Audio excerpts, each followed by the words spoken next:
Now, the MCU since 2008 has been influencing the comics, introducing new character traits that are based on the movies, as well as altering characters' appearances to fit more with the MCU's versions of those characters. And the most recent example of this is Agatha Harkness. Now, while I'm someone who has defended the MCU and stayed loyal even after it started to get backlash, which I do understand, I just personally am still a fan. However, honestly, Love and Thunder did really test that. But Wakanda Forever is one of my favorite MCU movies. But even as someone that has and will probably still continue to be a fan of the MCU, I have to admit, sometimes their effect on the comics and bleedback isn't always the best. Sometimes it can be great, like Samuel L. Jackson Nick Fury, who yes, technically did exist prior to the MCU, but he got sucked into the actual Marvel Universe after being for the Ultimate Universe. However, sometimes, in my opinion, it's not always the best choice to make to bleed back and base your characters on the movie's versions of the characters. I personally think that Agatha Harkness' recent change is a really good example of this. In the Midnight Sun series, Agatha is a villain sporting her usual old lady look.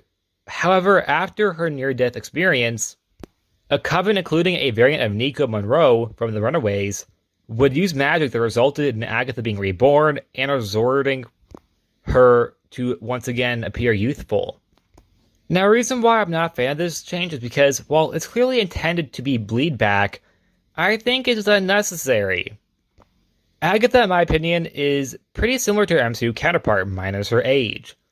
Something I don't have a problem with.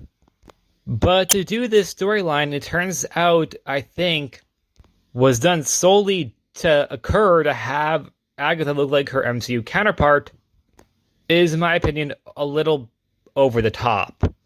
Not saying the storyline is bad, by the way. I actually really enjoyed a lot of it. But the payoff being that she looks like her MCU counterpart is a little, in my opinion, a lot of build-up for something that didn't need to happen.